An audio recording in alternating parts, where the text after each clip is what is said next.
today's math video. The Great Math Adventure today takes us to Myrtle Beach, South Carolina. In this video, we're going to explore exponent properties, multiplying polynomials, and looking at GCF. So it's going to be a couple different topics that we're going to mash up into one and add to that math tool belt. Let's go ahead and get started.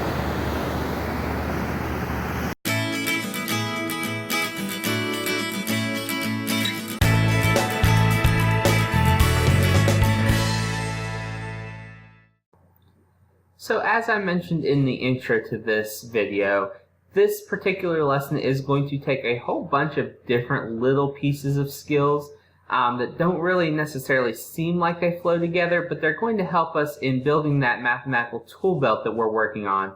It's going to help us with everything that we're going to be doing for the rest of the year. So in this first video, we're going to focus on exponent properties. Now, these aren't going to be all the different possible exponent properties that you're going to encounter over your mathematical career. We tried to focus specifically on the ones that we thought were going to be most helpful for you as you go through this particular course. So we're going to talk about 4 different exponent properties, but keep in mind, and you may have already seen some of these in middle school, there are other properties beyond what we're going to discuss in this video. Alright, the first one is going to be the most basic one, and that is going to be any time that you have an exponent of 1, you're just going to end up with whatever the base of that exponent was. So, for example, if I have 4 to the first power, that means I'm multiplying 4 times itself one time, which is just going to give us 4. Remember, that exponent is just telling us how many of those numbers we're multiplying together to get our answer. So it doesn't matter how big or how small that number is, anytime you raise it to the first power, it's going to be 1. Now the next one is not quite as intuitive. This is one that gives people a lot of trouble. Anytime that 0 exponent is in there, a lot of people want to go ahead and say that answer is 0, but in reality, anytime that you raise something to the 0 power, you're going to end up with 1. It doesn't matter how big the number is, how small the number is, whether it's positive or negative, anything raised to the 0 power is going to be 1. So if, for example, I had 3 to the 0 power, that's going to give you 1. Now just to kind of give you a visual example of why this is, because that doesn't seem necessarily straight away intuitive, let's just look at some of the different lines in the 3 to the different powers. So if, for example, we had 3 to the 4th. That's multiplying 3 times itself 4 times, and that's going to give me 81. If I have 3 to the 3rd, that's 3 times 3 times 3, which is 27. If I have 3 squared, that's 9. And like I just said, if we have an exponent of 1, it's just going to give us 3. So you'll notice each time we're dividing everything by 3. When we went from 3 to the 4th to 3 to the 3rd, we divide by 3. When we went from 3 to the 3rd to 3 squared, we divide by 3.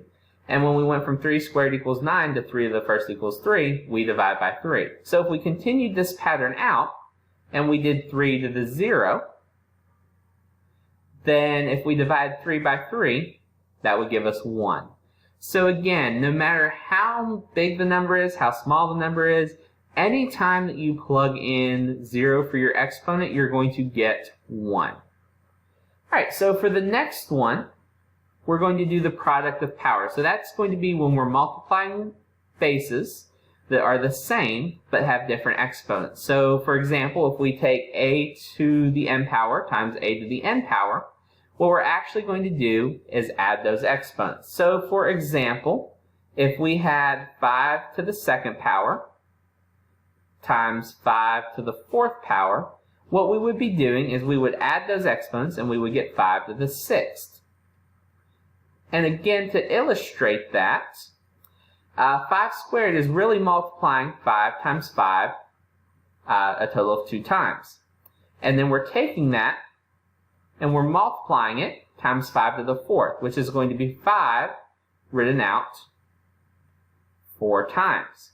So now when I look at all these combined, I have 1, 2, 3, 4, 5, 6 different 5s. And we end up with 5 to the 6th, the same thing that we did when we just added those 2 exponents. Alright, the last one is going to be negative exponents. So this is going to be when your exponent is a negative number. And what that is kind of trying to signal to you is that it is on the wrong side of the fraction bar. So if you have a to the negative m, it really wants you to move that exponent down to the bottom so that it can be on the right side of the fraction bar. So for example, I'm going to go back to that 3. If I had 3 to the negative first, I would flip that and it would become 1 over 3, and then your exponent would be on the right side now, so you put 1. If it was 3 to the second, or 3 to the negative second,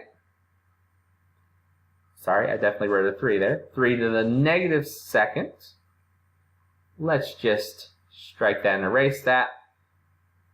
That way you guys can read my writing. It's sloppy enough as it is.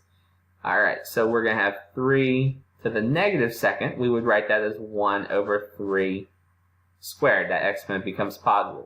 So if we went back over here and continued our pattern, and we were counting down from 4, we had made it to 0. If we continued going down, remember we divide by 3 every time. So if we do 1 divided by 3, that's going to give me 1/3.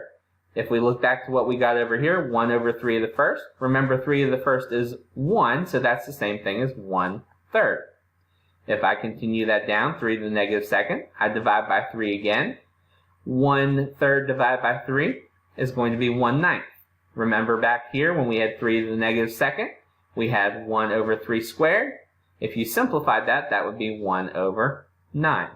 So again, anytime you have that negative exponent, you're just going to flip so that it goes to the other part of the fraction bar and change it to be positive. So sometimes you might see something like 1 over 3 to the negative second. Remember, if we see a negative exponent, that means the exponent needs to move to the other side. We would do the same thing. We'd flip it again. So it's already on bottom, so it would come on top. And then we make the exponent positive, and we would put it over 1. Now, of course, dividing by 1 isn't really necessary. Anything divided by 1 is itself, so that would just be 3 squared. One other thing to remember on any of these properties, the exponent is only going to apply to anything it's attached to. So, for example, we can go back to that 0 exponent property. If I had 2x to the 0, that 0 is only attached to anything that is specifically attached to either directly or if there are parentheses. So on this one, that 2 is not attached to the exponent, so the 2 is separate. If I simplified that x to the 0, that's going to give me 1. So what I really have is 2 times 1, which is 2. Now just to show you the difference, if this would have had parentheses, and if it was the parentheses 2x raised to the 0 power, then everything is going to have that 0 property applied to it. So 2x would all be raised to the 0, and that would give us 1 as a total answer. So you'll catch that a couple times in the U-try. I think U-try number 3 specifically, you'll want to pay attention to what that exponent is attached to.